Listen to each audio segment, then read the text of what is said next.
Voilà, nous sommes dans ce premier culte 2025. En général, le premier culte d'une année, j'allais dire, donne le ton pour l'année. Alors, je ne sais pas si ce matin, je vais donner le ton, mais on va aborder un sujet qui est fondamental sur le plan biblique et qui est aussi un sujet d'actualité. Alors, on y va ? As-tu la crainte de Dieu ? Donc, vous connaissez le titre. On passe au texte, le psaume 25, versets 12 à 14. Et on a cette question qui est posée. Quel est l'homme qui craint l'Éternel ? L'Éternel lui montre la voie qu'il doit choisir. Son âme reposera dans le bonheur et sa postérité possédera le pays. L'amitié de l'Éternel est pour ceux qui le craignent et son alliance leur donne instruction. Nous allons parler de la crainte.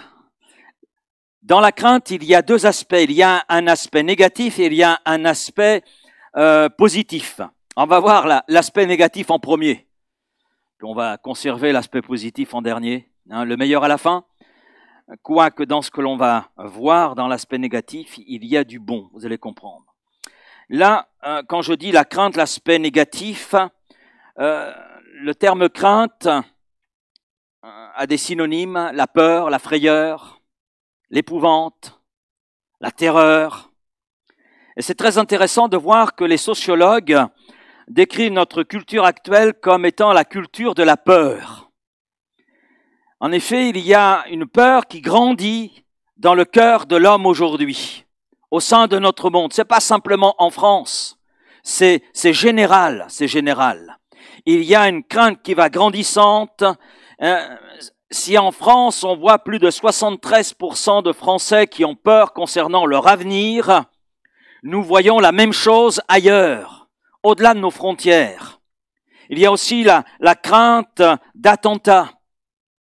Et l'actualité est là d'ailleurs pour alimenter et renforcer cette crainte d'attentats islamiques. Il y a la crainte au sujet du dérèglement climatique. Il y a la crainte concernant la situation économique. Les politiques ne savent pas s'ils doivent augmenter les impôts, oui, non, pour qui, pourquoi, ils ne savent pas trop. Ils n'ont pas pensé à des réductions de salaire à leur niveau.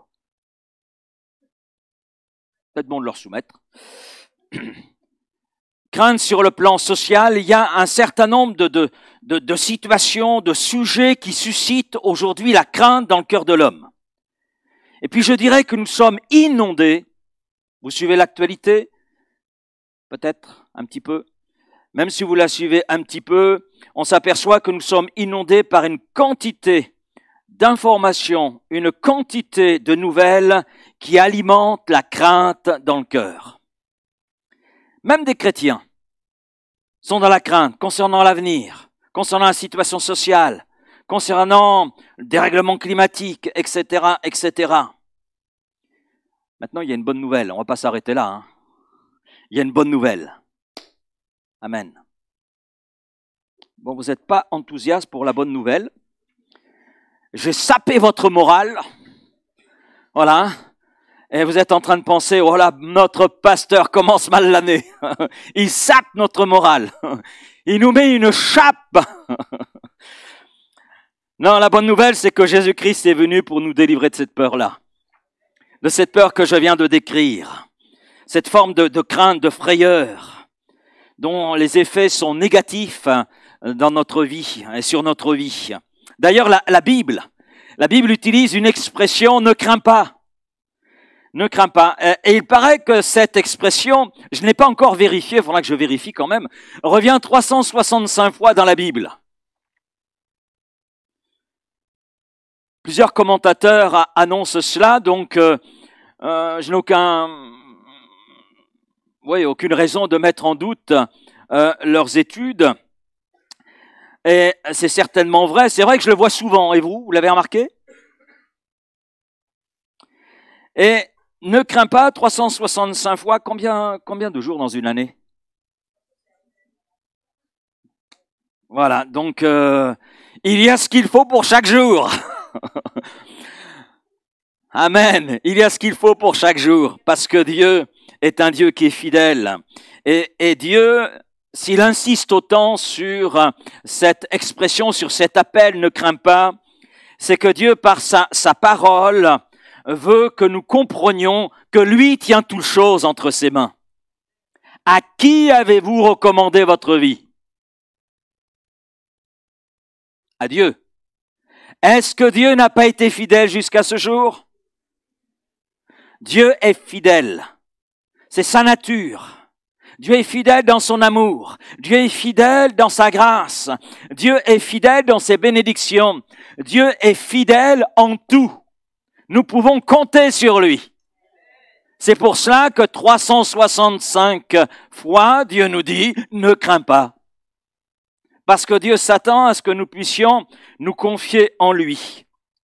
Et ce message est là destiné pour nous libérer quelque part de l'angoisse que les choses que j'ai citées peuvent susciter en nous et que nous découvrions encore et encore combien Dieu est fidèle.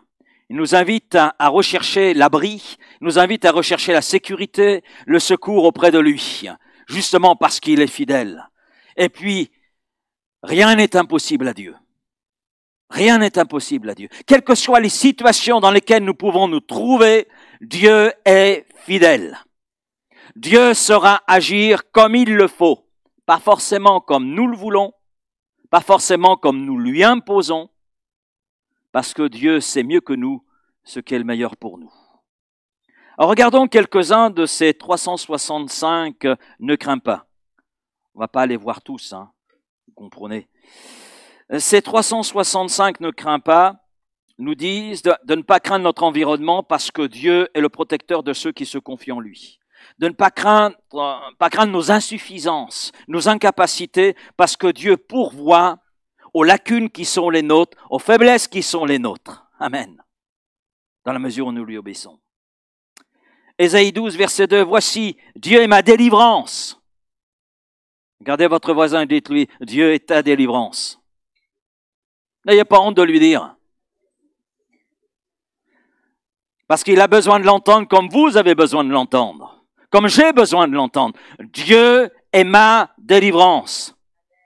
Et parce qu'il est ma délivrance, je serai plein de... Amen. Et je ne craindrai rien.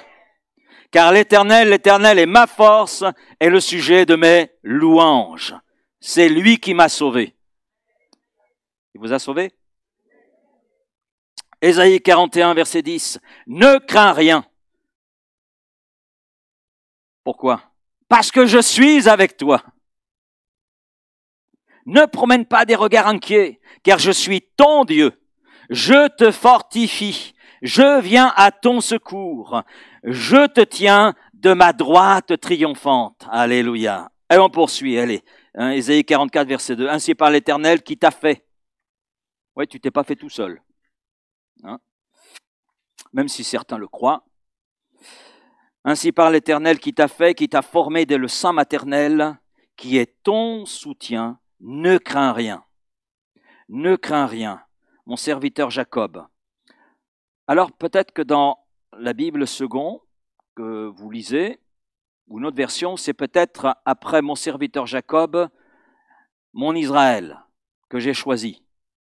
Mais littéralement en hébreu, c'est ce terme que vous avez sous les yeux, Jeshurun. Jeshurun.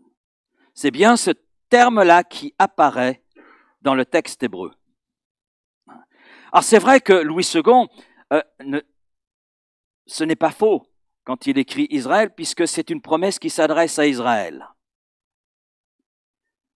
Mais ce terme qui est utilisé en hébreu a une signification bien précise. Bien que cette promesse soit une promesse qui est faite à Israël, Dieu s'adresse par sa parole à nous aujourd'hui. Peuple de Dieu, peuple de la nouvelle alliance. Et ce terme hébreu, Jeshurum, signifie celui qui marche dans la droiture. Ne crains rien, mon serviteur, Laurent, celui qui marche dans la droiture. Soyez pas jaloux, vous pouvez mettre aussi votre prénom. Hein? Et, et j'ai trouvé effectivement que c'est important oui, Israël, celui qui a combattu avec Dieu, c'est ce que signifie, qui a été trouvé vainqueur. Mais là, c'est plus précis, c'est celui qui marche dans la droiture, celui qui marche dans ce sens que Dieu a voulu, selon Dieu. Psaume 118, verset 6, « L'Éternel est pour moi, je ne craindrai rien. Que peuvent me faire des hommes? Que peuvent me faire des hommes? » Matthieu 10, versets 28 à 31, « Ne craignez pas ceux qui tuent le corps et qui ne peuvent tuer l'âme. Craignez plutôt celui qui peut détruire l'âme et le corps dans la géhenne.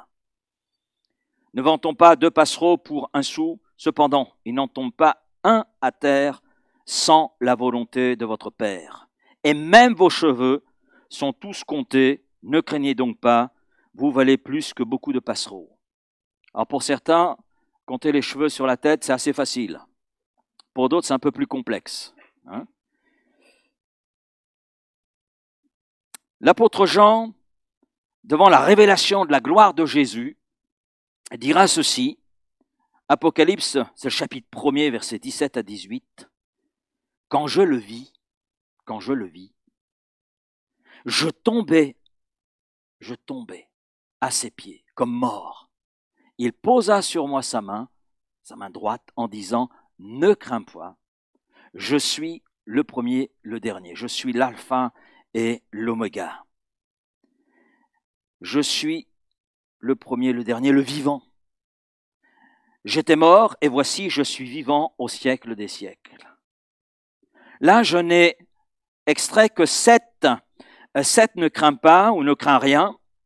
Mais la Bible nous montre à travers ces quelques versets que j'ai soulignés, nous montre que Dieu attend que nous placions notre confiance en lui et que nous demeurions dans cette confiance. Oui, Laurent, c'est facile à dire, mais à vivre, c'est autre chose. Mais Dieu nous donne les moyens de le vivre. Parce que la foi n'est pas une foi morte, c'est une foi vivante que nous avons. Parce que Dieu est vivant et Dieu nous appelle à placer en lui notre confiance et il nous donne les moyens de lui faire confiance. Il nous donne les moyens de nous attendre à lui, quelles que soient les situations dans lesquelles nous pouvons être. Et il nous donne des paroles rassurantes. Ces textes, ces 7 promesses, ces 7 ne crains rien, ne crains pas, sont là justement pour nous rassurer, sont là justement comme une nourriture qui nous permet d'avoir confiance dans ce Dieu. La Bible nous dit d'être plein d'assurance. Et c'est très intéressant, le dernier passage que j'ai mentionné, que vous avez encore sous les yeux, tiré de l'Apocalypse, a été écrit par Jean quand il a eu une vision de Jésus. Il a eu cette révélation de Jésus. Et cela plusieurs dizaines d'années après l'ascension de Jésus. C'est pas quelqu'un qui ne connaissait pas Jésus, c'est quelqu'un qui aimait Jésus. C'est quelqu'un qui servait Jésus. C'est quelqu'un qui a eu un contact tout particulier avec Jésus. Et Jean tombe à terre à la vue de Jésus et les premières paroles de Jésus sont là pour le rassurer. Ne crains pas, ne crains pas. J'étais mort, je suis vivant. Celui que nous adorons est vivant, amen. Il est le même hier, aujourd'hui et pour l'éternité.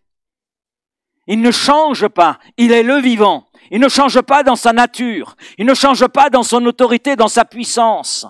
Ainsi, nous avons tous les éléments pour faire confiance à notre Dieu, quel que soit le parcours qui peut être le nôtre, le chemin qui peut être le nôtre, et ce qui jalonne ce chemin.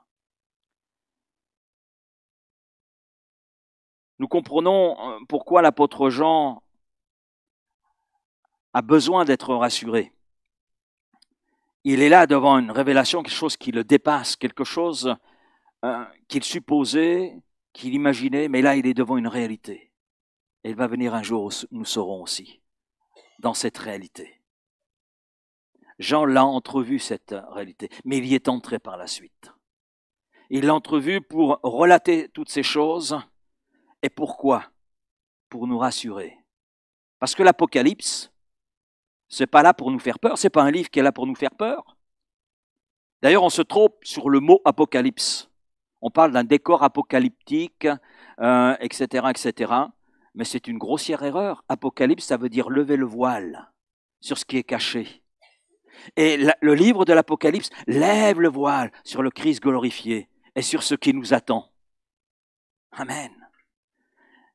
Et Jean, devant toute cette révélation, eh bien, était saisi de frayeur. Et là, le Seigneur vient le rassurer. Amen. Ne crains pas. Je n'ai cité que 7 ne crains pas. Je vous laisse découvrir les 358 autres ne crains pas. Hein. Donc, vous pouvez les chercher. Un par jour, allez-y. Hein. Donc, on fera le point en fin d'année. Donc, le 31 décembre. Pour conclure ce premier point, ce matin, je dirais ceci. Nous pouvons bénir le Seigneur, notre Dieu, qui a pourvu et qui pourvoit encore aujourd'hui aux craintes qui peuvent être les nôtres, à ces craintes négatives, à ces craintes qui nous paralysent, qui nous immobilisent et qui nous empêchent de voir toute l'étendue de la grâce de Dieu, toute l'étendue de la bonté de Dieu, qui nous empêchent d'accomplir son œuvre, l'œuvre à laquelle il nous appelle et pour laquelle il nous a donné le Saint-Esprit. Et je dirais ce matin, si dans ton cœur tu es là dans la crainte pour ton avenir ou pour autre chose, alors regarde à Jésus. Regarde à Jésus. Parce qu'en lui, tu as un avenir. Amen. Bon, il y a peu d'amen, vous n'êtes pas convaincus. Donc je recommence depuis le début. Si dans ton cœur tu es dans la crainte pour ton mari qui n'obéit pas encore à la parole de Dieu, ben regarde à Jésus. Qui par le Saint-Esprit a su convaincre ton cœur. Est-ce qu'il était facile à convaincre ton cœur?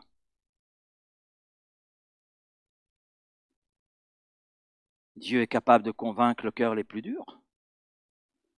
Qui pouvait convaincre Saul de Tarse?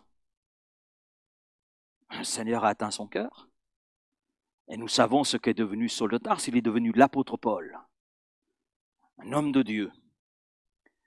Un homme qui persécutait l'Église de Jésus-Christ avec un grand zèle et qui ensuite a été au service de l'Église avec un grand zèle. Amen. Quel que soit ce qui est à craindre ce matin, lève les yeux vers Jésus. Lève les yeux vers Jésus. Celui qui a tout pouvoir et toute autorité dans le ciel et sur la terre. Il est le prince de la paix. Et la paix est en lui. Et en lui, il y a la mesure de paix dont tu as besoin pour ton cœur. Il y a une forme de crainte qui est incluse dans ce que je viens de décrire, que je n'ai pas abordé, mais je tiens à l'aborder. Il me semble important de souligner cela. C'est la peur de Dieu, la frayeur de Dieu. Est-ce qu'on peut avoir peur de Dieu, avoir une épouvante? Oui, oui, oui. Beaucoup de personnes, dont la conscience est dominée par le péché, vivent avec cette crainte de Dieu, cette crainte du jugement. C'est cette même frayeur qu'Adam et Ève ont ressentie après avoir désobéi à Dieu. Ils vivaient dans une communion avec Dieu. Chaque jour, Dieu leur rendait visite dans le jardin d'Éden. Éden qui signifie les délices, donc le jardin des délices. Il n'y avait pas mieux. C'est mieux que votre potager. Tout poussait tranquille. Il n'y avait pas de mauvaises herbes. Tout était à sa place, tout était beau.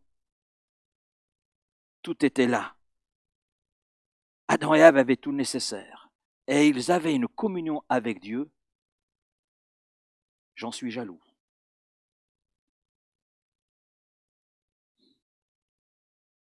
J'aimerais bien que Dieu me rende visite comme il pouvait le faire avec Adam et Ève.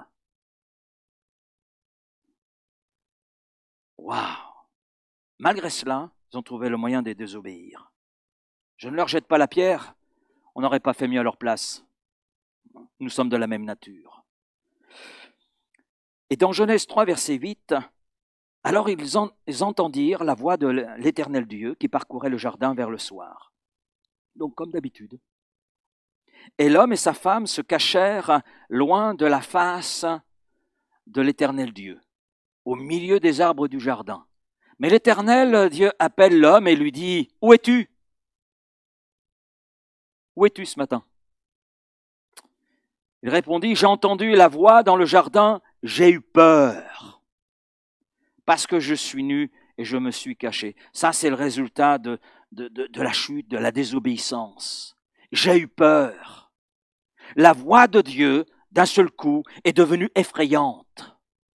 Effrayante. Effrayante au cœur de la créature de Dieu, qui a désobéi, qui s'est rebellée contre Dieu.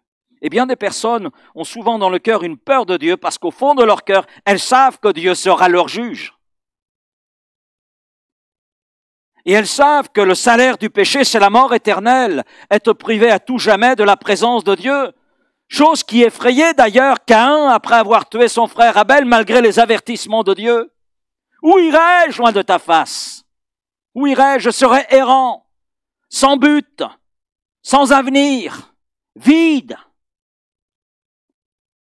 Cette frayeur, elle est dans bien des cœurs aujourd'hui. Et si elle est là dans ton cœur ce matin, il n'y a qu'une solution. Une seule. Il n'y en a pas deux, il n'y en a pas trois, il n'y en a qu'une. La solution, elle est dans la repentance, dans l'abandon de ton péché et dans la foi dans l'œuvre de Jésus-Christ qui a tout accompli pour ton salut. Et Jésus le dit d'ailleurs sur la croix, tout est accompli. Tetelestai. Tout est là, réalisé. Tu n'as rien à ajouter. Mais ce salut est accessible à ton cœur dans la mesure où tu abandonnes ton péché. Dans la mesure où tu abandonnes cette rébellion. Dans la mesure où tu tends la main vers Jésus-Christ pour recevoir le pardon dont tu as besoin et sortir de cette frayeur et découvrir la paix. Amen. Qui caractérise le salut. Alléluia. J'aborde, deuxième point, la crainte sous un autre aspect, l'aspect positif. La crainte de Dieu. Cette crainte est différente de celle que je viens de décrire. Le premier aspect de la crainte est plutôt destructeur. Cette crainte est constructive, et cela nous allons le voir ensemble. J'ai constaté que ce sujet de la crainte de Dieu, je ne sais pas combien de prédications vous avez pu entendre. Je suis converti depuis 42, 43, bon, à mon âge, on ne compte plus. Donc, je crois que j'ai entendu une seule prédication sur ce sujet. Je ne sais pas si tu en as entendu beaucoup, Bernard. Est-ce que tu as besoin de tes 10 doigts pour compter? Oui, quand même. Pas celle que tu as prêchée. Hein. Ben, pour ma part, je n'ai pas entendu beaucoup de prédications sur ce sujet. Et pourtant, je sais qu'autrefois, ce sujet était considéré comme un sujet fondamental de la vie chrétienne. Et cela se comprend au regard de l'importance que Dieu accorde à la crainte de son nom, à la crainte de qui il est, l'importance qu'il accorde dans toute la Bible, de la Genèse à l'Apocalypse. Et j'ai constaté qu'aujourd'hui, ce sujet n'est pas forcément une priorité dans l'Église. On lui préfère d'autres sujets plus soft, plus light, peut-être plus joyeux, mais aussi plus populaires. Comme par exemple, ce sujet repris par beaucoup de prédicateurs, comment activer ta destinée? Oh, c'est quand même plus soft, hein, quitte à choisir, non? Entre une prédication sur la crainte de Dieu, une prédication comment atteindre sa destinée, je pense que beaucoup font le choix pour le deuxième. Hein. C'est un peu plus populaire, c'est mieux quand même. Hein. Ou il y a encore les 3 potentiels à déployer pour accomplir votre destinée. Ou encore, découvre un secret pour entrer dans ta destinée. Je n'ai pas inventé ces titres. Et d'ailleurs, vous ne me verrez jamais prêcher là-dessus. Jamais. Voilà, au moins vous êtes au clair sur ce que je pense. Ça, ce sont des sujets très populaires, proposés, très suivis. Mais le concept qui est derrière les titres que je viens de citer est anti-biblique pour un certain nombre de raisons. Je ne les citerai pas parce que ce n'est pas mon sujet. Mais ce sujet, comment atteindre sa destinée, etc., insinue que Dieu est un petit cachetier. Ah ben ça, je ne le savais pas. Vous le saviez, vous? que Dieu est un petit cachetier qui ne nous a pas tout dit à travers sa parole et qui n'a pas tout fait à travers son Fils Jésus-Christ. Mais ce n'est pas du tout ce que je vois dans l'Écriture. C'est pas du tout. Pas du tout. Nous sommes en Christ et je vais vous faire gagner du temps au lieu d'écouter ces choses sur le YouTube en vous disant quelle est la volonté de Dieu. Michée chapitre 6 verset 8. On t'a fait connaître, ô homme, ce qui est bien. Et ce que l'Éternel demande de toi, c'est que tu pratiques la justice, que tu aimes la miséricorde et que tu marches humblement avec ton Dieu. Et puis on va ajouter l'apôtre Paul, Colossiens chapitre 2. Car en lui habite corporellement toute la plénitude de la divinité. Car en lui, c'est-à-dire en Jésus. Vous avez tout pleinement en Jésus. Amen. Qui est le chef de toute domination et de toute autorité. Tout est là. Hein? Tout est là. Dieu n'est pas un cachetier et nous avons tout en Jésus-Christ. Je ferme la parenthèse et je reviens sur ce sujet fondamental qu'est la crainte de Dieu et fondamentalement biblique. Il n'y a pas si longtemps que cela, et on le voit aussi dans l'Écriture, l'un des plus grands compliments que l'on pouvait faire à une personne chrétienne était de dire qu'elle craignait Dieu. Elle craignait Dieu. C'est une personne qui craint Dieu. C'est une expression qui mettait en évidence des fruits chez la personne qui était là devant. Aujourd'hui, entre nous, le mot chrétien, ça ne veut rien dire. D'ailleurs, on dit chrétien pratiquant, chrétien non pratiquant, chrétien confessant, chrétien non confessant, et tatata, et tatata. Alors que le mot en lui-même signifie petit Christ, à la ressemblance de Christ. Alors, chrétien non pratiquant, ça veut dire un petit Christ non pratiquant. Mais ça n'a aucun sens. C'est même une hérésie. C'est D'ailleurs, on utilisait encore d'autres expressions, chrétien du dimanche. Chrétien du dimanche. Un petit Christ qui n'est petit Christ que le dimanche. Non, mais ça veut dire quoi? Ça veut rien dire. Ça veut rien dire. Ça veut dire qu'on a besoin de se convertir. Aujourd'hui, dire qu'une personne craint Dieu est une attitude plutôt méprisante. Et dans une grande partie du monde chrétien, cette expression a d'ailleurs perdu de son sens et de son importance. Alors, par rapport à ce deuxième point, on va voir un petit A. Le petit A, c'est l'importance du sujet. Et regardez, lorsque le beau-père de Moïse, Jéthro, vient rendre visite à son gendre, quand il voit son gendre travailler, il voit la manière de travailler, et puis il dit à son gendre, si tu continues, tu vas rentrer dans un burn-out. Oui, j'utilise le terme d'aujourd'hui, mais c'était un peu ça. Hein. Voilà. Donc, il lui a donné un conseil, et dans ces conseils, on a ceci. Choisis parmi tout le peuple des hommes capables, craignant Dieu. Craignant Dieu. Des hommes intègres et ennemis de la cupidité. Ce qui veut dire que dans le choix de Dieu, eh bien, il fallait que les responsables aient cette crainte de Dieu qui les anime, qui les caractérise. Et Dieu utilise des hommes et des femmes dans son œuvre qui ont la crainte de Dieu, qui sont des craignants Dieu. Amen. Est-ce que nous sommes des craignants Dieu? Le roi Salomon, l'homme le plus sage de son temps, l'homme qui a tout connu, tout ce qu'un homme peut désirer, il a connu la richesse, il a connu le pouvoir, il a connu, il a connu beaucoup de femmes. Oui, il en avait quelques milliers en fait. Un homme, une grande intelligence, il a composé des proverbes, composé des cantiques. Et puis cet homme, au terme de son parcours, de son chemin de vie, alors qu'il a tout essayé, eh bien, alors qu'il est âgé, il dira ceci, Ecclésiaste 12, verset 13, écoutons la fin du discours. Crains Dieu. Crains Dieu. Sois un craignant Dieu. Et observe ses commandements. C'est là ce que doit faire tout homme, car Dieu amènera de toute façon toute œuvre en jugement au sujet de tout ce qui est caché, soit bien, soit mal. La crainte de Dieu, elle devrait être aussi perceptible dans toutes nos relations fraternelles, dans nos relations conjugales, dans nos relations de travail, familiales. C'est pas moi qui le dis, hein. Éphésiens 5, 21, vous soumettant les uns les autres dans la crainte de Dieu. Dans la crainte de Dieu. Est-ce que dans nos relations, les uns avec les autres, est-ce que nous sommes des craignants Dieu?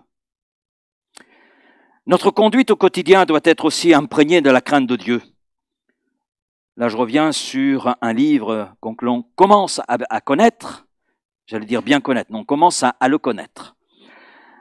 Le bien est trop. Du moins pas encore.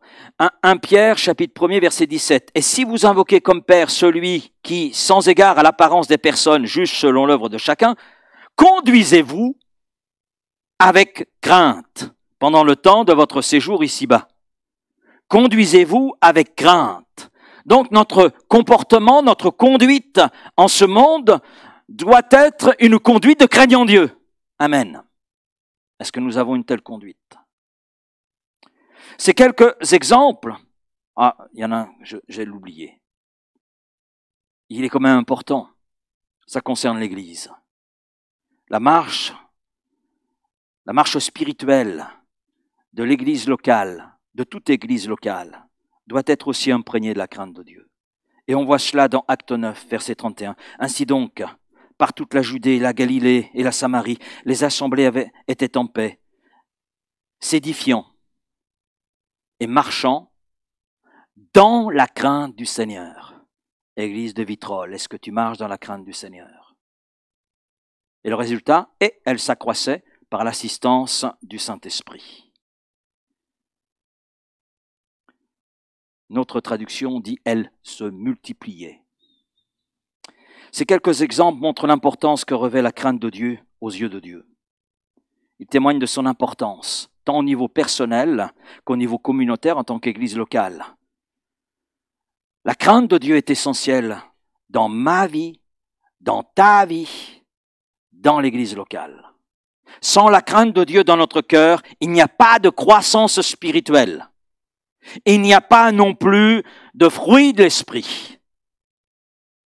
S'il n'y a pas la crainte dans ton cœur, s'il n'y a pas la crainte dans mon cœur, il n'y aura pas de croissance spirituelle. Il n'y aura pas de victoire dans la prière, dans le témoignage. Sans la crainte de Dieu dans l'Église locale, il en est de même. Il n'y a pas de croissance de l'Église, de multiplication de l'Église, sans la crainte de l'Éternel. Sans cela, c'est vide. Sans cela, c'est creux.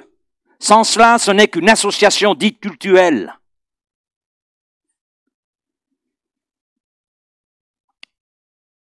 Nous voyons cela très clairement dans les textes que j'ai cités, mais ces textes que j'ai cités ne sont pas isolés, il y en a beaucoup d'autres. Beaucoup d'autres.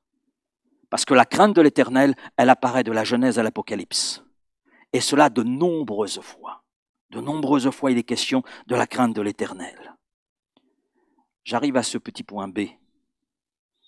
La crainte de Dieu, mais de quoi parlons-nous? De quoi parlons-nous? Alors regardons le psaume 33 que vous avez sous les yeux. Que toute la terre craigne l'Éternel, que tous les habitants de la terre le craignent. Le psalmiste définit la crainte du Seigneur comme le fait d'avoir une haute révérence. Une haute révérence. En raison de qui est Dieu, en raison également de sa gloire, de sa majesté, de ce qu'il est, de ce qu'il fait, que toute la terre craigne l'Éternel, que tous les habitants de la terre le craignent. Vous lirez la suite du psaume 33. Et lorsque nous nous arrêtons sur la création, je dirais que nous percevons la grandeur de Dieu, mais également la connaissance infinie de Dieu, la souveraineté de Dieu. C'est un Dieu grand, un Dieu fort, un Dieu puissant, un Dieu qui est au-dessus de toute créature, qui a conçu cet univers dans lequel nous sommes. Et qui sommes-nous? Qui sommes-nous en comparaison avec toute la création de Dieu? Qui sommes-nous? Je vais vous dire ce que nous sommes. Un petit grain de sable. Nous ne sommes rien comparé à Dieu. Il est un Dieu impressionnant et le fait d'en être conscient suscite la crainte et la révérence à son égard. Le psalmiste, dans le psaume 8, est émerveillé et il exprime son émerveillement. Il dit ceci au chef des chantres sur la Kittite, un psaume de David. « Éternel notre Seigneur, que ton nom est magnifique sur toute la terre. Que ton nom est magnifique sur toute la terre. Ta majesté s'élève au-dessus des cieux. » On passe au verset 3. Verset 3. « Quand je contemple les cieux, ouvrage de tes mains, la lune, les étoiles que tu as créées, qu'est-ce que l'homme? Qu'est-ce que l'homme pour que tu te souviennes de lui? Et le Fils de l'homme pour que tu prennes garde à lui. » Verset suivant. « Tu l'as fait de peu inférieur à Dieu, et tu l'as couronné de gloire et de magnificence. Tu lui as donné la domination sur les œuvres de tes mains. Tu as tout mis sous ses pieds. » Amen. Amen. Le Dieu impressionnant, le Dieu qui est au-dessus de tout, porte une attention particulière sur le grain de sable que tu es, et je le suis avec toi. Ce que nous sommes, un petit grain de sable, en comparaison avec toute la création de Dieu, mais Dieu a porté un regard tout particulier sur nous, sur ce petit grain de sable que nous sommes. Ce petit grain de sable que nous sommes ne méritait qu'une seule chose, le jugement de la part de Dieu, à cause du péché, à cause de la rébellion, à cause de notre nature. Parce que ce petit bout de grain de sable a d'énormes difficultés à se soumettre à son Créateur et accepter l'autorité du Créateur. Je vais même utiliser un terme que nous n'aimons pas, la domination du Créateur sur notre vie. Mais ce n'est pas une domination destructrice, c'est une domination qui veut le meilleur pour nos vies. Mais Dieu, dans sa grandeur, a choisi de nous aimer et d'envoyer son Fils Jésus pour nous ouvrir les portes de sa présence. Amen. Et de son pardon. Le psaume 103, à partir du verset 10. Dieu ne nous traite pas selon nos péchés. Heureusement, hein? Heureusement. Je ne serai pas là avec vous, et vous avec moi. C'est aussi simple que ça. Il ne nous punit pas selon nos iniquités. Heureusement, hein. Autant les cieux sont élevés au-dessus de la terre, autant sa bonté est grande pour ceux qui le craignent. Autant l'Orient est éloigné de l'Occident, autant il éloigne de nous nos transgressions. Comme un père a compassion de ses enfants, ainsi l'Éternel a compassion de ceux qui le craignent. Le psaume 130, versets 3 et 4. « Si tu gardais le souvenir des iniquités, mais Seigneur, qui pourrait subsister? Pas moi. Et je vous rassure, ni vous. Mais le pardon est auprès de toi, afin qu'on te craigne. Afin qu'on te craigne. » Dieu est à la fois notre Créateur, notre Rédempteur, notre Père et notre Maître. Et nous devons l'honorer et le respecter en raison de qui il est, mais en raison aussi de son autorité légitime sur nous. Et avec humilité, nous devons chercher à lui plaire et éviter de l'offenser. Ça, c'est un aspect de la crainte, définition de la crainte. Maintenant, la crainte de Dieu trouve sa source en Dieu. Elle vient de la grâce de Dieu, manifestée à notre égard. Jérémie 32, « Je leur donnerai un même cœur, une même voix, afin qu'ils me craignent, toujours, pas pour un temps, pas pour 3 matins. » Et notez bien la suite, « Pour leur bonheur et celui de leurs enfants après eux. Je traiterai avec eux une alliance éternelle. Je ne me détournerai plus d'eux. Je leur ferai du bien. Et je mettrai ma crainte dans leur cœur, afin qu'ils ne s'éloignent pas de moi. » La crainte de Dieu, c'est être près de Dieu, près de son cœur. Et c'est cette crainte-là qu'il dépose en nous. Dieu nous a changés. On aime le dire. On aime le dire. Qu'on n'est plus des pécheurs, mais on est de nouvelles créatures sauvées par grâce. Que Dieu a changé notre cœur. Amen. Ce cœur dur, ce cœur de pierre, il l'a transformé en cœur de chair, capable de recevoir son amour, capable aussi de manifester son amour. Mais tout ce que Dieu a fait, c'est pour que la crainte habite notre cœur. La crainte de qui il est, la crainte de tout ce qu'il a fait. Et puis la crainte, elle vient par la parole de Dieu et la prière. Et ces mêmes éléments viennent nourrir cette crainte. Le psaume 34, verset 11 ou verset 12 selon les versions. Venez mes fils, écoutez-moi, je vous enseignerai la crainte de l'Éternel. Amen. Je vous enseignerai la crainte de l'Éternel. Dieu nous montre que la crainte de l'Éternel, c'est quelque chose de fondamental. Et par sa parole, il nous l'enseigne. Par sa parole, il la nourrit. Amen. Proverbe chapitre 2, verset 3. Oui, tu appelles la sagesse, et si tu élèves ta voix vers l'intelligence, si tu la recherches comme l'argent, si tu la poursuis comme un trésor, alors tu comprendras la crainte de l'Éternel et tu trouveras la connaissance de Dieu. Car l'Éternel donne la sagesse et de sa bouche sortent la connaissance et l'intelligence. Alléluia. On n'a pas fini avec ce sujet. Dieu voulant, nous continuerons, mais je conclurai ce matin en disant que Dieu nous habille de ce vêtement qui est de la crainte. Que la crainte de l'Éternel remplisse notre cœur ce matin. Que nous soyons des craignants Dieu. C'est ce que Dieu veut. C'est la volonté de Dieu. C'est la volonté de Dieu. Que Dieu, nous habille de sa crainte, faisant qu'il prend plaisir à notre cœur. Faisant qu'il prend plaisir dans nos vies. Faisant qu'il prend plaisir dans l'église locale. Avec l'église locale. Et que nous devenions des vases d'argile remplis de sa présence, remplis de son esprit, mais des vases utiles et pour sa gloire. Amen. Père, merci pour ta parole ce matin, et placer cette pensée sur mon cœur, Seigneur. Et je crois que c'est ce que tu veux pour chacun d'entre nous, que la crainte de l'Éternel nous habite, que la crainte de l'Éternel soit rendue vivante, agissante en nous. Oui, Seigneur, c'est ta volonté.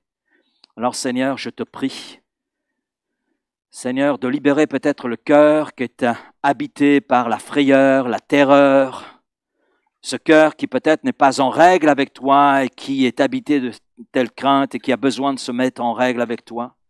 Seigneur, manifeste-toi là maintenant et conduis ce cœur dans la repentance, dans l'abandon du péché et à saisir le pardon pour sa vie.